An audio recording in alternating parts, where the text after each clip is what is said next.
Hello friends, welcome back to my channel trading concept. So friends, skip చేయకుండా చూడండి.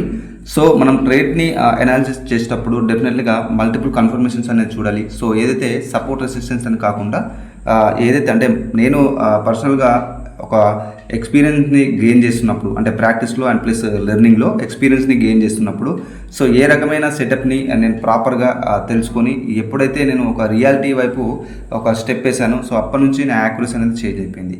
So అట్లాగే అంటే 100/100% అనేది ఇక్కడ ఏది ఉండదు. సో నథింగ్ ఈజ్ 100%, బట్ ఒక ప్రొబాబిలిటీ అనేది డెవలప్ అవ్వడం అంటే మీ యొక్క యాక్యురసీలో ఒక చేంజెస్ అనేది రావడం అంటే మీరు రియాలిటీ ఆఫ్ ప్రైస్ యాక్షన్ని మీరు ప్రాపర్గా రీచ్ చేయడం రావాలి. అంటే ఓన్లీ నేను సపోర్ట్ రెసిస్టెన్స్ని ప్రాపర్గా యూజ్ చేస్తూ ఓన్లీ సపోర్ట్ రెసిస్టెన్స్ బేస్ పైన నేను ట్రేడ్ తీసుకునేవాడిని. సో ఆ విధంగా నాకు 10%, 20% మాత్రమే ఉండేది. అప్పుడప్పుడైతే 10% కూడా ఉండకపోదు. అంటే మనకి కంప్లీట్గా ఆ యొక్క యాక్యురసీ అనేది 10% మాత్రమే, 10%, 20% మాత్రమే. అది రేర్గా అన్నమాట. సో అట్లాంటప్పుడు నా యొక్క యాక్యురసీ అనేది చేంజ్ అయింది ఎప్పుడు అంటే, ఎప్పుడైతే రియాలిటీ అంటే మార్కెట్లో ప్రాపర్గా ఒక్కొక్క క్యాండిల్స్కి ఒక రీడింగ్ అనేది ఉంటుంది. సో దాన్ని ప్రాపర్గా రీడ్ చేయడం స్ట్రక్చర్ వైజ్గా. సో మార్కెట్లో రివర్సల్స్ కానివ్వండి, మార్కెట్లో కంటిన్యూషన్ సైన్ కానివ్వండి, సో మార్కెట్లో నెక్స్ట్ టార్గెట్ ఎక్కడ ఉంది, సో మార్కెట్లో మల్టిపుల్ కాన్సెప్ట్స్ ఉంటాయి మనకి. Supply and demand, breakout retest, so fake breakout, so multiple concepts ఉంటాయి ప్రైస్ యాక్షన్లో. సో వాటిని మీరు ప్రాపర్గా ఫోకస్ చేసి లెర్న్ చేసినప్పుడు డెఫినెట్లీగా మీరు మార్కెట్ని ప్రాపర్గా అనాలిసిస్ చేయగలుగుతారు. So with price action story అన్నమాట. సో ప్రతి ఒక్క క్యాండిల్స్ మీకు ఒక స్టోరీ అనేది ఇండికేట్ చేస్తుంది. సో దాన్ని మీరు ప్రాపర్గా రీచ్ చేయాలన్నమాట. సో అట్లాంటప్పుడే మీకు బెటర్ అనాలిసిస్ అనేది వస్తుంది. సో మీ యాక్యురసీలో కూడా చేంజెస్ అనేది కనిపిస్తుంది. సో ఇక్కడ చూడొచ్చు, నాకు ఒక మంచి కన్ఫర్మేషన్ అనేది ఇక్కడ కనిపిస్తుంది. బట్ ఇక్కడ ఒకే ఒక్క అవాయిడ్ చేయాల్సిన సిచ్యువేషన్ ఏంటంటే, మార్కెట్లో సైడ్ వే స్ట్రక్చర్లో ప్రాపర్గా ఇది వర్క్ అవ్వదు. సో ఇక్కడ చూడొచ్చు, నేను మల్టిపుల్ సెల్ ట్రేడ్ తీసుకోవడానికి రీజన్ ఏంటి అంటే, ఇక్కడ ఈవెన్ స్ట్రక్చర్ సైడ్ వేస్ ఉన్నా కూడా ఇక్కడ మూమెంటం ఉంది. సో ఇక్కడ చూడొచ్చు, బ్యాక్ టు బ్యాక్ బయర్స్ యొక్క ప్రెజర్ అనేది కనిపిస్తున్నా కూడా మూమెంటం అనేది ఉందన్నమాట. సో ఇక్కడ నేను మార్జినల్ సేఫ్టీ మెయింటైన్ చేయడానికి గల రీజన్ ఏంటి అంటే, ఇక్కడ క్లియర్ కట్గా చూడొచ్చు, బయర్స్ ప్రెజర్ అనేది కనిపిస్తుంది. ఎవ్రీ క్యాండిల్స్లో బయర్స్ యొక్క ప్రెజర్ కనిపిస్తుంది.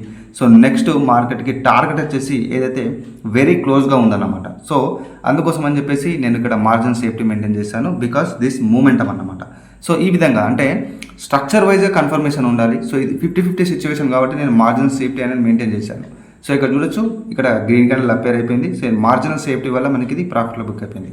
సో అందుకోసమే చెప్తాను, సిగ్నల్స్ అని కాకుండా మనకి ఇక్కడ ఎంట్రీ అనేది వెరీ వెరీ ఇంపార్టెంట్. కాబట్టి సబ్జెక్ట్ నాలెడ్జ్ మీకు ఉన్నట్టయితే, మీకు ప్రాపర్ అనాలిసిస్ చేయడం వచ్చినట్టయితే డెఫినెట్లీగా యాక్యురసీ అనేది ఉంటుంది.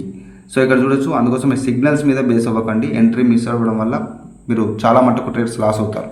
సో ఇక్కడ ఈ సిచ్యువేషన్లో చూడొచ్చు, కొంత స్కిప్ చేశాను. సో ఇక్కడ CAD/JPY లైవ్ మార్కెట్లో చూడొచ్చు, మనకి ఒక రివర్సల్ సైన్ అనేది ఇండికేట్ చేస్తుంది మార్కెట్, రివర్సల్ సైన్. సో ఇక్కడ ప్రీవియస్గా చూసినట్టయితే ఇది ఒక సప్లై ఏరియా అనుకోవచ్చు. సో మార్కెట్ ఈ యొక్క సప్లై ఏరియాని హిట్ అయినప్పుడు బయస్లో కొంత స్ట్రింగ్నెస్ అంటే వీక్నెస్ అనేది క్రియేట్ చేయడం జరుగుతుంది.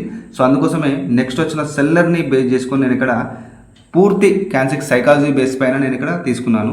సో బట్ ఇక్కడ మళ్ళీ అగైన్ ఇక్కడ చూడొచ్చు, బయర్స్ స్ట్రాంగ్గా రిప్లైలో ఇంక్రీజ్ అవ్వడం జరిగింది. ఎందుకంటే వాళ్ళు రివర్సల్ అయ్యేటప్పుడు మనకు, అంటే కంటిన్యూషన్ కాకుండా రివర్సల్ అయ్యేటప్పుడు మనకు ఈ కైండ్ ఆఫ్ ప్రొజెక్షన్ క్రియేట్ చేస్తారు అనమాట. అంటే ఒక్కొక్క క్యాండిల్స్ సైకాలజీలో మీకు కావాల్సిన ఇన్ఫర్మేషన్ అనేది డెఫినెట్లీగా ఉంటుంది మీరు ప్రాపర్గా రీడ్ చేసినప్పుడు. సో మీరు ఎప్పుడైతే రీడ్ చేయకుండా ఓన్లీ లెవెల్స్ బేస్ పైన మీరు ట్రేడ్ చేస్తారో డెఫినెట్లీగా యాక్యురసీ అనేది ఉండాలన్నమాట.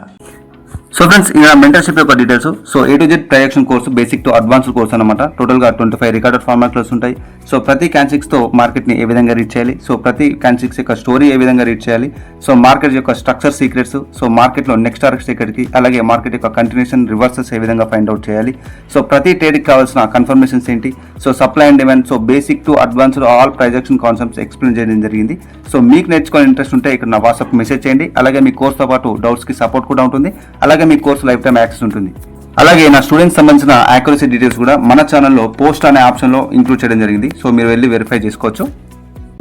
ఇక్కడ చూడొచ్చు, నేను ప్రతిదీ స్ట్రక్చర్ వైజ్గా స్టోరీ చూస్తాను. హిస్టరీలో మనకు స్ట్రక్చర్ అని చెప్తుంది. సో ఇక్కడ క్యాండిల్స్ సైకాలజీలో బయర్స్ సెల్లర్స్ మనకి ఏమి ఇండికేట్ చేస్తున్నారు, సో నెక్స్ట్ టార్గెట్స్ వైజ్గా ఎక్కడ ఉన్నాయి. సో ఈ మల్టిపుల్ కాన్సెప్ట్స్ నేను రీడ్ చేస్తాను. ఒక లెవెల్ దగ్గర ఈవెన్ రిజెక్షన్ తీసుకున్నా, అంటే ఒక రెసిస్టెన్స్ లెవెల్ దగ్గర రిజెక్షన్ తీసుకున్నా కూడా మార్కెట్ ఆ లెవెల్స్ని బ్రేక్ చేయడానికి గల రీజన్ ఏంటంటే, దాని ముందే ఒక kind of price action create చేస్తుంది మార్కెట్. సో అది మీరు బేస్ చేసుకోవాలి. అంటే అది మీరు రీడ్ చేస్తేనే మీకు ఆ యొక్క ట్రాప్ అనేది మీరు ఫైండ్ అవుట్ చేయగలుగుతారు. సో ఓన్లీ లెవెల్ ఉంది కదా, అక్కడ రిజెక్షన్ ఉంది, సో తర్వాత ట్రేడ్ తీసుకోవడం అది లాస్ అయిన తర్వాత అరే ఇక్కడ రిజెక్షన్ తీసుకున్నా కూడా మళ్ళీ ఎందుకు లాస్ అయిందని చెప్పేసి ఆలోచించడం అనేది కాదు. సో స్టోరీని, ప్రైస్ యాక్షన్ స్టోరీని మీరు ప్రాపర్గా రీడ్ చేయండి. అది మీకు స్ట్రక్చర్ వైజ్గా, సైకాలజీ వైజ్గా మీకు ముందుగానే ఇండికేట్ చేస్తుంది. అది మీరు ప్రాపర్గా ఫైండ్ అవుట్ చేసినప్పుడు అంటే different kind of situations market create చేస్తుంది. ఎప్పుడు కానీ ఒకే కైండ్ ఆఫ్ స్ట్రక్చర్ని క్రియేట్ చేయదు. సో మీరు సిచ్యువేషన్ని ఎక్స్పీరియన్స్ అవ్వాలి ప్రాక్టీస్లో. సో ప్రాక్టీస్లో సిచ్యువేషన్ ఎక్స్పీరియన్స్ అయ్యి మీరు అక్కడ డిఫరెంట్ సిచ్యువేషన్ అయినా అంటే మీరు ఎప్పుడు ఎదుర్కొని సిచ్యువేషన్ అయినా కూడా మీరు దాన్ని రీడ్ చేయడం ఎప్పుడు వస్తుంది అంటే మీరు ఇక్కడ ఉన్న ఏదైతే ప్రైస్ యాక్షన్ని ప్రాపర్గా అర్థం చేసుకున్నప్పుడు.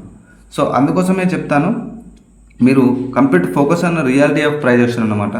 సో ఒక బేసిక్ థింగ్ని యూజ్ చేయకండి. సో ఓన్లీ లెవెల్స్ వైజ్గా, ఇండికేటర్స్ వైజ్గా ఆ విధంగా యూజ్ చేయకండి. సో యాక్చువల్గా మార్కెట్ ఏ విధంగా ఒక మూమెంటం అనేది ఇస్తుంది, సో మీరు దాన్ని క్యాచ్ చేయాలి. సో అంటే దాన్ని లెర్నింగ్లో మీరు కన్సిడర్ చేసి దాని మీద ఫోకస్ చేయాలి. సో ఇక్కడ చూడొచ్చు కంప్లీట్ మార్కెట్ వచ్చేసి ఒక సైడ్ వేస్ ఉంది. సో ఇక్కడ నేను మల్టిపుల్ సెల్ ట్రేడ్ తీసుకున్నాను బికాస్ ప్రీవియస్ లాస్ని రికవరీ చేయడానికి. సో ఇక్కడ నాకు స్ట్రక్చర్ వైజ్గా కన్ఫర్మేషన్ లేదు, బట్ నేను క్యాన్సిక్ సైకాలజీ వైజ్గా చూసాను. ఎందుకంటే ఇక్కడ చూడొచ్చు మార్కెట్లో సైడ్ వేస్ స్ట్రక్చర్ ఉంది. సో నెక్స్ట్ ఈ యొక్క జోను మార్కెట్ యొక్క హై ప్రాబబిలిటీ టార్గెట్ అనుకుంటే ఇక్కడ క్లియర్ కట్గా చూడండి.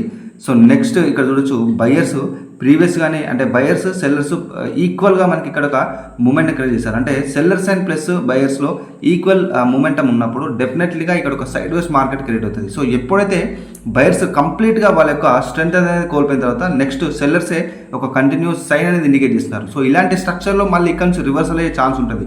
బట్ మనకి నెక్స్ట్ టార్గెట్కి ఒక గ్యాప్ అనేది మార్కెట్ మెయింటైన్ చేస్తుంది కాబట్టి ఇక్కడ మల్టిపుల్ సెల్ ట్రేడ్ తీసుకున్నాను. సో ఇక్కడ చూడొచ్చు స్టోరీ వైజ్గా ఇన్ని కన్ఫర్మేషన్స్ అన్నమాట సింగిల్ ట్రేడ్ తీసుకోవడానికి.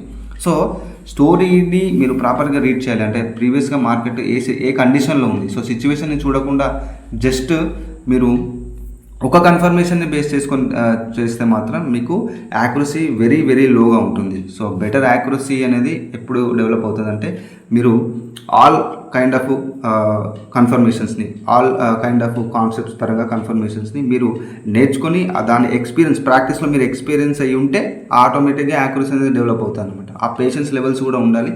దాన్ని మీరు ప్రాపర్గా పర్ఫెక్ట్ అయ్యేంత వరకు ఓన్లీ డెమోలోనే ప్రాక్టీస్ చేయాలన్నమాట. సో ఈ విధంగా ఒక రియాలిటీ ఆఫ్ ప్రైస్ యాక్షన్ని మీరు ఫోకస్ చేయండి లెర్నింగ్లో ముఖ్యంగా. సో నా కోర్స్ యొక్క డీటెయిల్స్ కూడా డిస్క్రిప్షన్లో ఇచ్చాను. సో మీకు కోర్స్తో పాటు సపోర్ట్ కూడా ఉంటుంది. సో ఇంట్రెస్ట్ ఉన్న వాళ్ళు మెసేజ్ చేయొచ్చు, complete recorded format course. So friends, ఇది ఈ రోజు వీడియో. నా ఛానల్ ఇప్పటివరకు సబ్స్క్రైబ్ చేయాలంటే సబ్స్క్రైబ్ చేసుకోండి, లైక్ చేయండి, షేర్ చేయండి, కామెంట్ చేయండి. So friends, this is Raghuvaran Patel signing off.